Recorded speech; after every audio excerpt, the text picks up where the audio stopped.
नमस्कार, देख रहे हैं न्यूज 21 और आप सभी के साथ मैं हूं ऋतिका पांडे। जयपुर से खबर देख रहे हैं, जहां पूर्व उप मुख्यमंत्री सचिन पायलट ने राजेश पायलट की 26वीं पुण्यतिथि पर भंडारा स्थित स्मृति स्मारक पर आयोजित सर्वधर्म प्रार्थना सभा के दौरान बड़ा बयान दिया है। मीडिया से मुखातिब होते हुए पायलट ने अशोक गहलोत से अपने संबंधों पर कहा है कि गहलोत का जितना स्नेह अपने बेटे वैभव गहलोत के लिए है, उतना ही वो मुझे मानते हैं। हम सब कांग्रेस के सिपाही हैं। वहीं पायलट ने नीट पेपर लीक मामले को लेकर भाजपा सरकार पर हमला बोलते हुए कहा कि सरकार ने 22 लाख छात्रों का भविष्य अंधकार में डाल दिया है। उन्होंने कहा कि प्रदेश में भ्रष्टाचार चरम पर है, किसान परेशान है और महंगाई से जनता त्रस्त है, लेकिन सरकार आंखें मूंदे बैठी है। इसके अलावा उन्होंने नरेगा योजना को बंद करने और विकास कार्य ठप होने के भी आरोप लगाए हैं।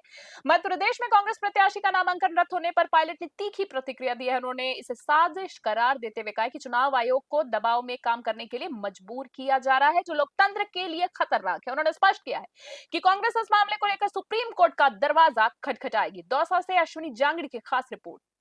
मैंने सुनी और जो बात मुझे कहनी आप लोगों को, मुझे इतना याद है, उन्होंने बड़े प्रेम से कहा कि जैसे अशोक जी का स्नेह और लगाव उनके पुत्र वैभव गहलोत जी के साथ है, उतना ही स्नेह और लगाव मेरे साथ भी है और हम सब कांग्रेस के सिपाही हैं। राहुल गांधी जी ने जो संदेश पूरे देश में दिया था कि हम सबको मोहब्बत की दुकान खोलनी है, सबको मिलकर भाजपा की दमकारी शासन का मुकाबला करना है, उस मुहिम में हम सब कार्यकर्ता, नेता, पदाधिकारी, छोटे बड़े हर पीढ़ी के लोग मिलकर संघर्ष कर रहे हैं और मुझे विश्वास है कि राजस्थान कांग्रेस हमेशा से मजबूत रही है और एक मिसाल बनी है पूरे देश के अंदर। उस परिपाटी को हमें आगे बढ़ाना है। विधानसभा के चुनाव चल रहे हैं और समय सीमा से ठीक पहले हमारी मध्य प्रदेश की प्रत्याशी नामांकन वो अवैध रूप से उसको कैंसिल किया। ये बड़ा प्रत्याशित है कि एक राष्ट्रीय पार्टी का जिसका बहुमत हो उसका नामांकन बिना किसी कारण के कैंसिल किया जाए। और मुझे खेद है बताते हुए कि मीनाक्षी जी जो कारण बताए गए हैं कि उन्होंने कुछ तथ्य छिपाए थे, वो सरासर झूठ है। उनके ऊपर कोई मुकदमा, कोई एफआईआर, कोई चार्जशीट, कोई केस, कोई कन्विक्शन नहीं है। कोई एक नोटिस उन्हें भेजा गया था और सुप्रीम कोर्ट का स्पष्ट निर्णय है कि किसी छोटे मोटे कारण की वजह से छुट्टियाँ पाकर आप नामांकन रद्द नहीं कर सकते। जिस दिन वो हुआ, हम सब लोग निर्वाचन आयोग गए ठीक 1 घंटे बाद और वहाँ पर ताला लगा हुआ मिला, हमको अंदर जाने नहीं दिया।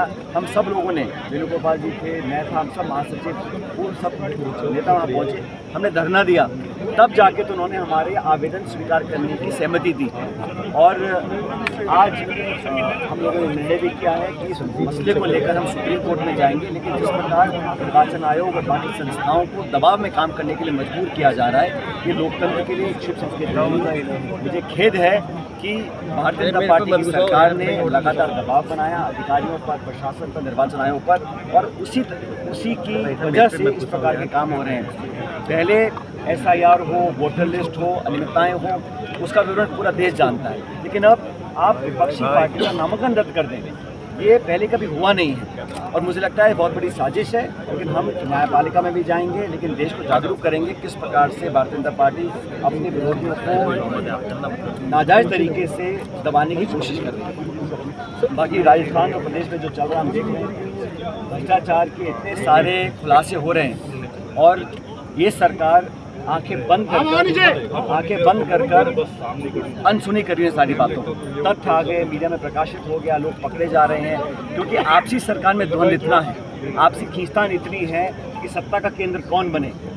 पर इस मसले को लेकर लगातार सरकार में असमंजस बना हुआ है और पूरे देश की जो प्रदेश की जनता है वो पीड़ित है। लूटपाट हो रही है, अत्याचार हो रहे हैं, गोलियां चल रही हैं, बलात्कार हो रहे हैं, महिलाओं दलितों के साथ किसानों, पूरा शोषण खुलेआम हो रहा है। और आप जानते हैं कि ग्रामीण क्षेत्र में अब नरेगा बंद कर दी गई है और एक नई योजना के नाम से चालू कर रहे हैं, लेकिन ग्रामीण विकास में योजनाएं जो स्वीकृति होती है वो सब ठप पड़े और मुख्यमंत्री जी और सरकार बोलती है कि किसान साल में सिर्फ 20 दिन काम करता है। तो लगातार किसानों की अनदेखी हो रही है। मुझे लगता है कि सरकार बहुत जल्दी अपना इकबाल खो चुकी है। जनता इंतजार कर रही है, चुनाव करा नहीं रहे, शासन के करा रहे, न पंचायत करा रहे, लगातार फटकार पड़ रही है, सुप्रीम कोर्ट आदेशित कर रहा है, फिर भी बहानेबाजी कर चुनाव टाल रहे हैं क्योंकि जनता का आक्रोश से झेल नहीं पाएंगे। जनता मन बना के बैठी है कि भाजपा को जिस विश्वास का हमने वोट दिया था वो बिल्कुल टूट चुका है और लोग पहले मौके पर कांग्रेस को दोबारा सत्ता में देखना चाहते हैं। सर, गहलोत साहब ने एक बार फिर बयान दिया है, अशोक गहलोत लगातार मानेसर गहलोत का कभी ये राग कब खत्म होगा, कब तक होगा? राष्ट्रीय अध्यक्ष बनना चाहते थे लेकिन और जो बात मुझे मैंने सुनी और जो बात मुझे कहनी आप लोगों को, मुझे जितना याद है उन्होंने बड़े प्रेम से कहा कि जैसे अशोक जी का स्नेह और लगाव उनके पुत्र वैभव गहलोत जी के साथ है, उतना ही स्नेह और लगाव मेरे साथ भी है और हम सब कांग्रेस के सिपाही हैं। राहुल गांधी जी ने जो संदेश पूरे देश में दिया था कि हम सबको मोहब्बत की दुकान खोलनी है, सबको मिलकर भाजपा की दमकारी शासन का मुकाबला करना है, उस मुहिम में हम सब कार्यकर्ता, नेता, पदाधिकारी, छोटे बड़े हर पीढ़ी के लोग मिलकर संघर्ष कर रहे हैं और मुझे विश्वास है कि राजस्थान कांग्रेस हमेशा से मजबूत रही है और एक मिसाल बनी है पूरे देश के अंदर। उस परिपाटी को हमें आगे बढ़ाना है। सर 10-10 करोड़ रुपए एडवांस दिए उन्होंने, ये आरोप लगाया। लेकिन आप स्नेह की बात क्यों करते हो? पूरा कई बार बुरे यूपी का 10-10 करोड़ रुपए के कई बार कई नेता स्टेज पर बोलते हैं, आप क्यों नहीं देश के बोलते हो? सामने इतनी बड़ी चुनौतियां हैं।